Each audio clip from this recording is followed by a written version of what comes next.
Welcome to another real-world SF-50 flying video. This one is titled How I Fly Angel Flights.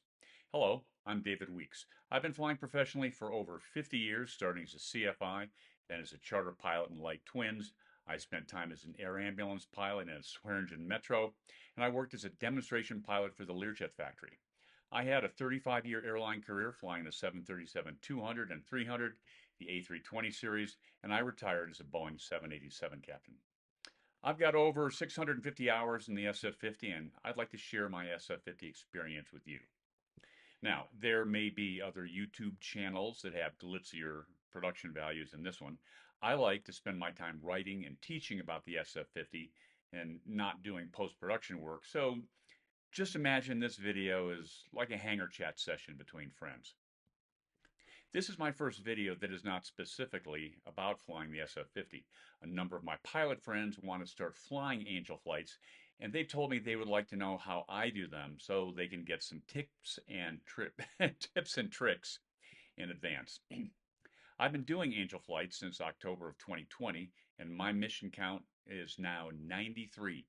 I've flown them in Cirrus SR-22Ts and now the Cirrus SF-50 Vision Jet. I am proud to say that I have not scared any of my passengers and I have completed all of my missions successfully. Now, lots of volunteer pilots have flown many more Angel flights than I have, and they all have a method that works for them. I've developed my method over the past 5 years, and I'd like to share it with you now. When I know that I have time to fly a mission, I'll check out the Angelflight web board or app to see what's available during the time frame when I can fly. The first thing I look for are flights that originate near me that are one-leg missions. Those require the least deadhead flying, the least coordination with Angelflight. Now, I'm not opposed at all to missions with longer deadheads, but it is more flying. Now, speaking only for myself, I don't often do multi-leg missions. When Angelflight gets clients who need to fly long distances from their home to their care location, it will often split the trip into shorter segments that work out to be flights of 90 to 120 minutes or so at the speed of an average general aviation airplane. This can result in Angelflight sometimes needing 2 or even 3 pilots to cover the entire flight. Now, in the Vision Jet, I can often fly long flights very easily, and Angelflight will let me combine all the flights into one. But even for you single engine piston pilots, if you have the desire and the time, you can work with Angelflight to let you fly more than one leg, even if you can't fly the entire trip. Fewer plane changes is better for the client, and fewer pilots and planes means less coordination and less chance for a last minute mechanical problem or weather problem ruining the mission. When evaluating the open trips, you need to examine the details before requesting the mission. There is more to picking a trip than just liking the departure and arrival airports. Take the time to review the passenger and baggage weights. Don't assume there will only be one passenger. Many flights involve family members, and some of them may be heavyweights. Mobility assist devices like walkers can be cumbersome, and this can be a problem if you have a small baggage area. I always run a full flight plan and weight and balance to make sure I can carry the full payload before requesting the flight. Check the extended forecast to see if there's any chance of needing an IFR alternate airport. Alternate fuel may make a significant dent in your ability to carry the mission payload on a longer leg. Once I know I can fly the mission I want, I use the Angelflight website or app to request the trip. Make sure you review the planned FBO and inform Angelflight if you wish to use another one. For me, the cost of Jet A fuel is a major factor in choosing the FBO. Now, Angelflight is good about approving your request within a day, although the Angelflight West office is not open on weekends. If you submit a request after the close of business on Friday for a trip the following week, don't expect to hear back until after the start of business on Monday. If you really need to speak with an Angelflight coordinator over the weekend, you can call the office and have the answering service get in touch with the coordinator and get your call returned. Okay, once you've been assigned the trip, both the fun and the work begins. You'll get the mission itinerary via email. It's important to review it right away to make sure everything is what you expect. Now, the next step is one of the most important ones for a successful angel flight. You need to reach out and talk to the client. I first get their mobile number from the itinerary and then text message them and write something like this. Hi, Mr. Smith. This is David Weeks. I'm the Angel Flight pilot for your flight on whatever the date from Smithville to Anytime. When would it be convenient for me to call you so we can chat about the flight? Now, when we do speak on the phone, I start by introducing myself and say a little bit about my flight experience and the plane we'll be flying in. Now, I always ask the following questions. One, even though the itinerary says if this is the first flight or not for the client, I always ask how often they have flown in light aircraft and did they enjoy it. If they did not, ask why. It helps to know in advance if things like turbulence or IFR flying in clouds was a problem for the client. Two, describe how passengers get into your airplane and ask specifically if that will be a problem. Many Angel Flight clients are weak from their current medical condition, and getting into the passenger seat in a Cirrus or a Mooney might be a problem. Ask if a step stool will help them get up on the wing. I had one mission in the SR-22 where the passenger had to slide backwards up the wing, and then I had to help him by lifting under the armpits to get him up, and then step down into the passenger seat. This was not a good situation. 3. Ask if the passenger has any breathing problems and do they use supplemental oxygen. Again, many clients are older and have breathing issues. I would strongly avoid flying with a passenger who has any breathing problems at altitudes where supplemental oxygen would be required, and this can be a major factor when flying in mountainous terrain. 4. I always mention that I'll provide bottled water, but if they wish to bring a snack, that is perfectly fine.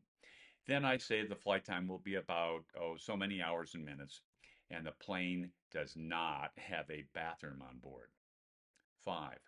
I close the call by saying that as of now, the weather forecast for our flight date looks good, but that I will text them the afternoon prior to the flight just to confirm things are good to go, and do you have any last minute questions or concerns that I should know about? Having a real phone call with the client is perhaps the most important step in establishing a good rapport with the client. I always get my airplane ready the day before the flight, not the day of the flight. I don't want to show up at my hangar to find a tire low on air and that my air compressor battery is dead. I've had issues with corrupted Garmin database updates that take a long time to fix, and I don't want to spend hours fixing a corrupted database. Get the plane fueled and ready to go before the day of the flight.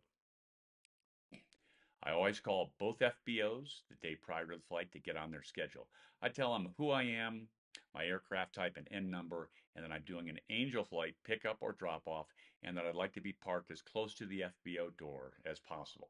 Also, I politely ask if they can waive any ramp or handling fees for this Angel Flight. And doing this in advance will make both the departure and arrival go more smoothly. Now, it's flight day. When you do your weather briefing, check for turbulence. It's worth accepting more headwind at a different altitude or on a different route to avoid a choppy ride. If somebody is coming back from chemo treatments, moderate turbulence is the last thing you want to put them through.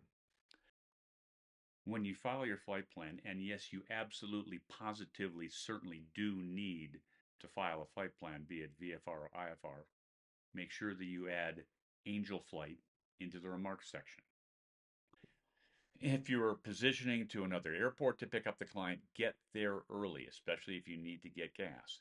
I like to plan to be there so as to have the airplane gassed up, pre-flighted, and the fuel bill paid at least 15 minutes before the client's planned arrival time at the airport.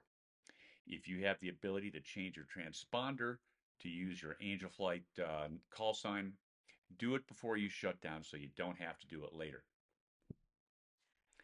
When the client arrives, do the safety briefing. Now, every airplane has different details to cover, and aside from the airplane specifics about seat belts, etc., etc., I make sure the client knows how to open their door. I then stress that I will always be opening the door and that the client opens the door only in an emergency when it's clear that I cannot. Talking and sterile cockpit. While some clients never say much, some are chatterboxes. It's very important to brief the need for a sterile cockpit.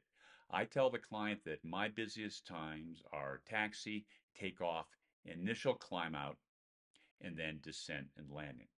I'll tell them when I'm able to chat after takeoff and when I'm no longer able to chat before landing.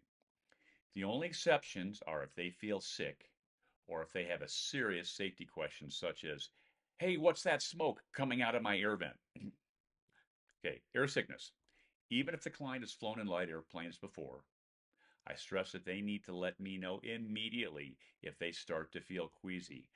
I tell them, don't wait until 10 seconds before time to tell me that you don't feel well. Show them where the sick sacks are located. And right before you head out to the plane, remind the client of the flight time and strongly suggest a bathroom break now. Once everybody is seated and buckled up, do one last walk around to make sure you have not forgotten anything such as the angle of attack vane cover, chocks, orange cones, tail tie downs, etc. I speak from personal experience that it's easy to forget something and that one last walk around after everyone is seated can save you embarrassment or worse. Check in with ATC using your Angelflight call sign. I use it all the time, but some pilots use it only on initial call-ups. From this point on, fly a safe flight. Ask your client regularly how they are doing and is the temperature okay. Remind them you have bottled water.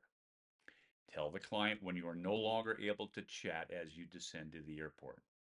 After landing, remind them that you will open the door, meaning the pilot. If getting into the plane was hard, expect that getting out may be difficult. Remind them where any handholds are and let them go at their own pace and offer assistance. Make sure you unload all the bags, walkers, assistance devices, etc., etc. Those are the various things I do to make each Angel flight go as smoothly as possible. I hope they will help you with your Angel flight missions. I'm David Weeks, and thanks for watching this real-world SF-50 video.